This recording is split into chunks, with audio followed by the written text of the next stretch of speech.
Hua Wudao menghela nafas berat.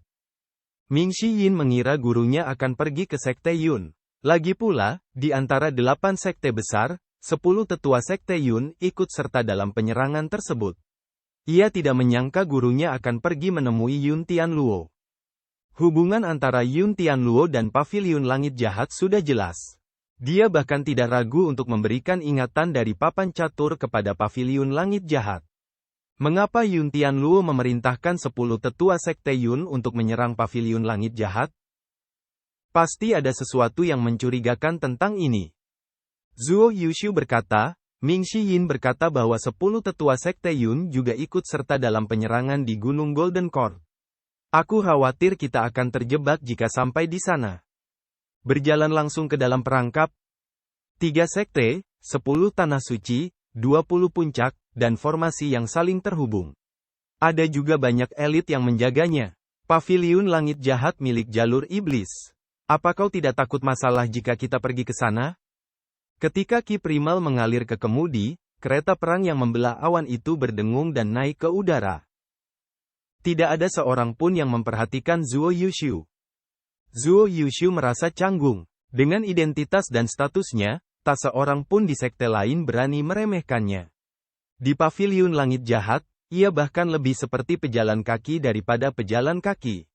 Tak masalah jika Ji Tiadao mengabaikannya. Dari mana kedua murid kecil ini mendapatkan kepercayaan diri untuk meremehkan orang lain?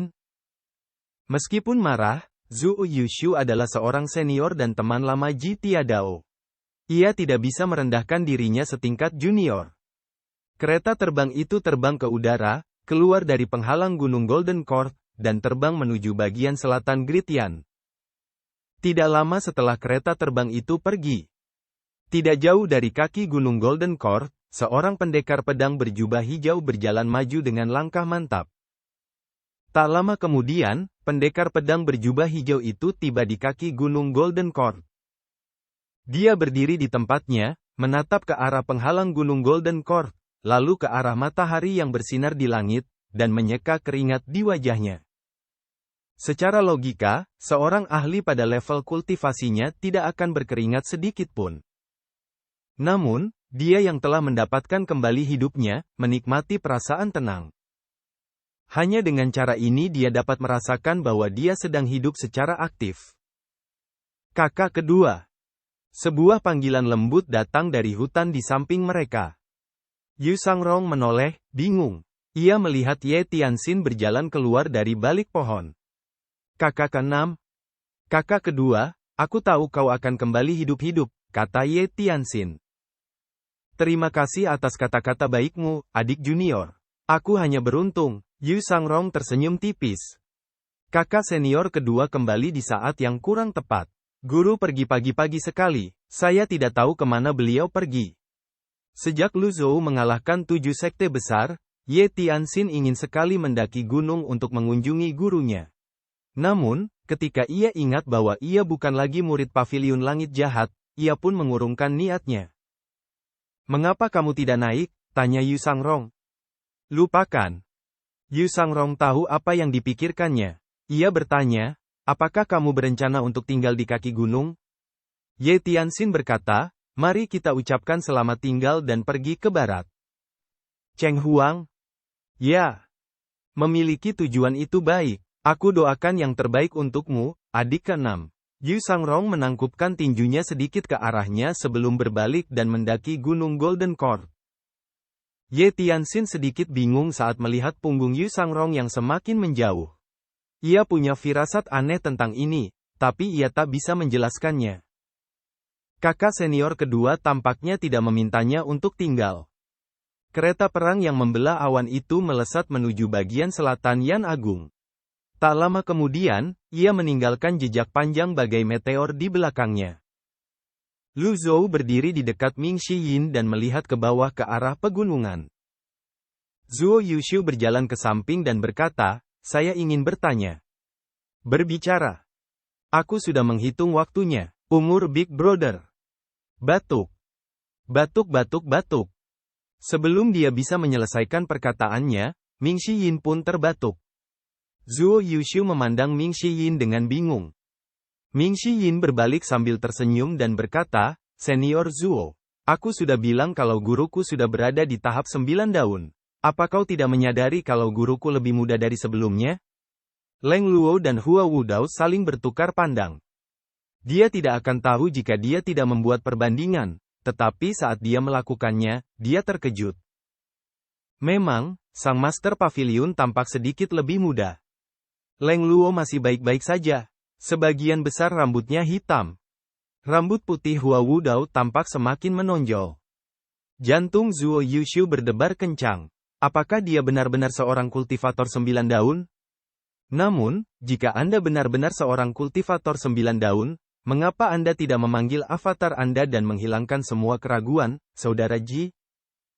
Sekte Luo, Tanah Suci Kebajikan Surga. 20 puncak gunung tersusun dalam ketidakteraturan yang indah, dikelilingi oleh awan dan kabut. Lapisan penghalang menunjukkan betapa kuatnya tempat ini. Tetua ketiga termuda Sekte Luo, Lu Ping, berjalan mondar-mandir dengan ekspresi getir di wajahnya.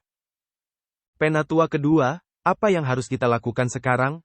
Batas kekuatan Patriark sudah habis, namun Sekte Yun bersikeras ikut menyerang Paviliun Langit Jahat. Bahkan jika para elit dari 3 sekte bergabung, mereka tidak akan sebanding dengan kultivator 9 daun. Di masa lalu, para tetua ini memandang rendah dia karena menjilat Paviliun Langit Jahat. Kali ini, mereka semua menutup mulut mereka dengan patuh, terutama tetua kedua San Yunzeng. Percuma saja membicarakan ini sekarang. Ayo kita pikirkan caranya. Jika Paviliun Langit Jahat menyalahkan kita, 3 sekte tidak akan sanggup menanggung akibatnya, kata San Yunzeng.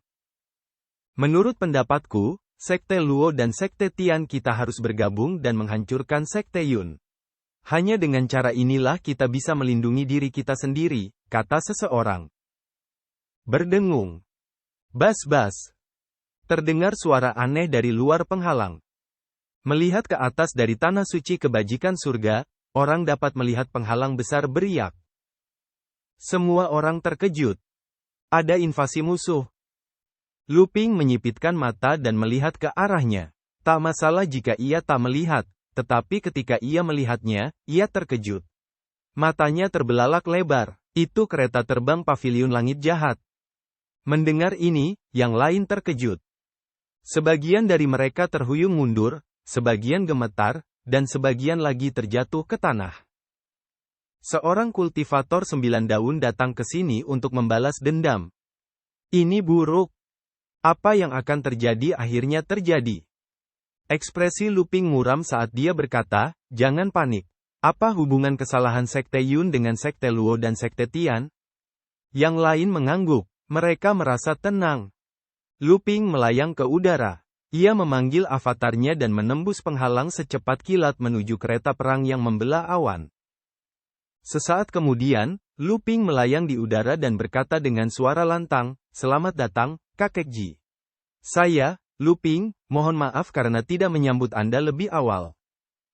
Kereta terbang itu berhenti. Ming Yin memiliki pandangan terbaik. Ia melihat Lu Ping melayang di udara. Ia memberi isyarat agar Lu Ping mendekat. Ayo, ambil alih kemudi. Saya bersedia melayani Anda. Lu Ping sangat gembira. Setidaknya, ini berarti Paviliun Langit Jahat tidak datang untuk membalas dendam pada Sekte Luo. Dia melayang menuju kereta terbang itu. Ketika Zuo Yushu melihat ini, ia menoleh untuk menatapnya. Seperti yang diharapkan dari 3 sekte. Mereka sopan dan terpelajar. Saat dia memikirkan bagaimana dia diperlakukan di Evil Sky Pavilion, dia merasa sedikit marah. Setelah Lu Ping terbang, ia melihat sekeliling dan menatap Lu Zhou. Ia pun segera berlutut. Bam! Ia bersujud dan berkata, saya, Lu Ping, merasa terhormat bisa memegang kendali untuk Anda, senior. Zuo Yushu. Petik 2 tanda tanya petik 2. Sekalipun wajah tuanya penuh kerutan, dia masih merasakan sakit yang membakar, seakan-akan wajahnya baru saja ditampar. Apakah ini kebanggaan 3 sekte?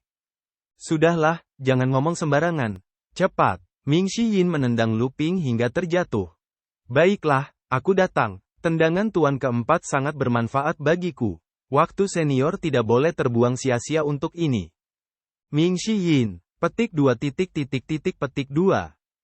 Sialan, apa dia dari keluarga Old Eight?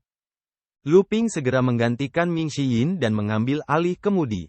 Mereka melewati penghalang dan mendarat di Heaven's Virtue dengan mudah. Zuo Yushu sama sekali tidak menduga hal ini. Semua murid dan tetua sekte Luo telah muncul di Tanah Suci. Ketika Feng Yizi, ketua sekte Luo, mendengar berita itu, ia bergegas ke Tanah Suci secepat kilat. Ia bahkan tidak repot-repot menyisir rambutnya. Ia memimpin 10 tetua dan membungkuk ke arah kereta terbang. Feng Yizi, Master Sekte Luo, memberi salam kepada senior yang tua. Salam, senior. Tidak hanya itu, para murid pun berdatangan dari sekitar Tanah Suci untuk bergabung dalam pesta penyambutan. Ming Yin langsung dipenuhi rasa bangga. Perasaan ini sungguh luar biasa. Dia tidak dapat menahan diri untuk tidak mengangkat lubang hidungnya dan menegakkan punggungnya. Ekspresi Leng Luo dan Hua Wudou tetap tidak berubah, tetapi dalam hati, mereka terpesona. Tidak ada aturan atau prinsip di dunia ini. Semakin kuat seseorang, semakin banyak akal sehatnya. Zuo Yushu tertegun di kereta terbang. Dia telah melewati banyak badai dan melihat banyak hal. Bahkan orang bijak dari sekte Konfusianisme akan merasa sangat sulit menerima perlakuan seperti itu. Tuan, lihat, ada begitu banyak orang. Yuan, kecil tidak tertarik dengan pesta penyambutan itu. Ia hanya menikmati keramaian dan pemandangannya. Ketika yang lain melihat kelompok orang yang berdesakan terbang ke arah mereka dari 20 puncak, mereka menoleh. Formasi persegi tersebut membentuk area energi yang besar saat terbang menuju Heaven's Virtue. Kereta perang yang membelah awan itu berhenti tiba-tiba. Jika elit 3 sekte menyerang paviliun langit jahat dari dalam penghalang, konsekuensinya tidak terbayangkan. Jalan mulia dan jalan iblis selalu tidak cocok. Meskipun 3 sekte berbeda dari 10 sekte besar, mereka tetap merupakan salah satu kekuatan jalur mulia yang paling kuat di Yan Agung. Ada puluhan ribu pengikut di 20 puncak dan 10 tanah suci besar. Dalam hal penghalang, 3 sekte dan 10 tanah suci agung adalah yang terbaik di dunia kultivasi. Mereka bisa diserang atau dipertahankan. Zuo Yushu menatap para kultivator sekte Luo di kebajikan surgawi. Perasaannya campur aduk. Para petani yang berdesakan rapat melayang di atas kebajikan surga. Jagoan. Pada saat ini, sebuah avatar setinggi 80 hingga 90 kaki terbang ke arah mereka dari kejauhan. Ia melepaskan teknik agungnya berulang kali. Dengan beberapa kilatan, ia muncul di atas Heaven's Virtue dari puncak lain. Mata semua orang tertuju pada sosok itu. Saya pemimpin sekte surga, Nan Gonwei. Selamat datang, senior. Ribuan murid sekte Tian membungkuk ke udara. Selamat datang, senior. Kemegahan ini. Siapa yang tidak gembira?